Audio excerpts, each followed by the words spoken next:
Jazdím tak nejak už 7-8 rokov. Bolo to potom, ako som pozerala Disney Channel, ktorý je moja guilty pleasure, a tam bol jeden seriál, kde dievčatá jazdili na týchto bruslích. A potom, ako som si pozerala asi 2 diely, tak som si povedala, this is it. Zaklapla som notebook, išla som si ich okamžite kúpiť a za pár týždňov na to už som bola v skateparkoch. Začiatky na bruslích boli intenzívne, jednak kvôli tomu, že to robilo strašne málo ľudí.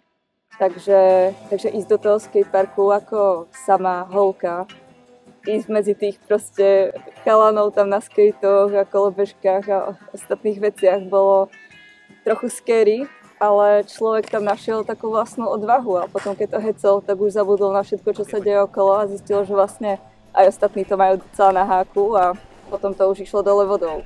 Vlastne neviem, či tí ľudia v tom skateparku sa na mňa vôbec dívali nejak divne, či tomu skutočne venovali toľko pozornosti, ako som si myslela, že tomu venujú.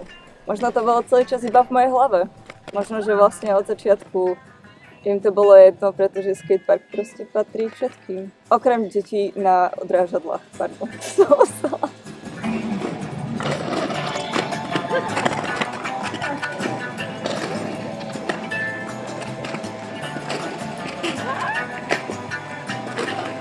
Keď som videla tie korčule prvýkrát, tak mi prišli celkom smiešné, de facto, ako je to také retro. Predstavíš si skôr ako čašničku, ktorá ti nosí ten milkshake, alebo tak.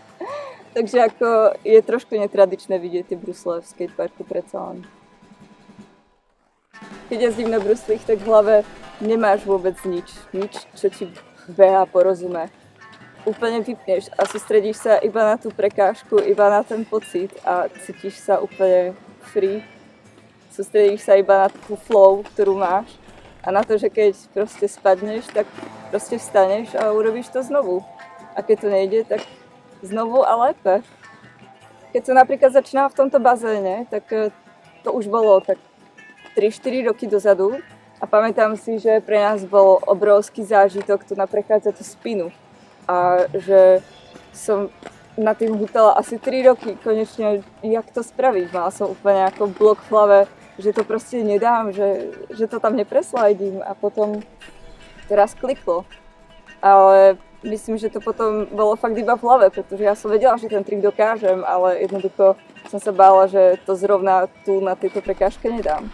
A čo mi hodne pomohlo, bol aj vlastne hec tých kámošiek a tej celej party, ktoré tu boli so mnou a ktoré sme sa proste spoločne čírovali a hecovali k tomu, aby sme to zvládli.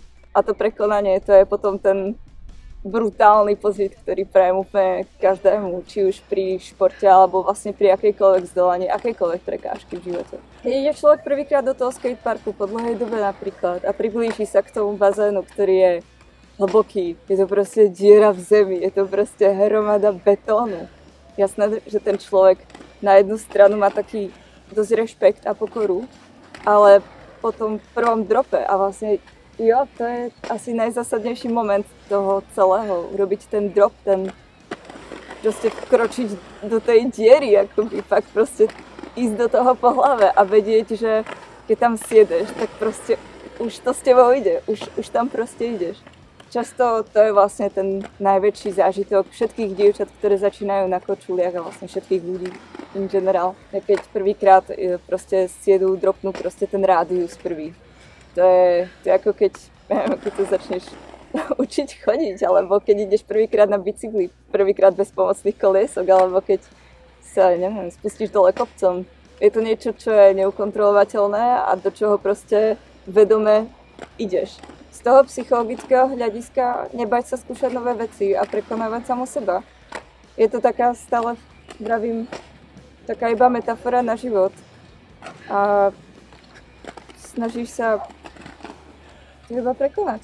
A potom príde ten obľúbený dopamín, ako tá odmena, že si to zvládol a tak. A to je vždycky na tom fajn. Dôležité je proste sa nevzdávať a skúšať to.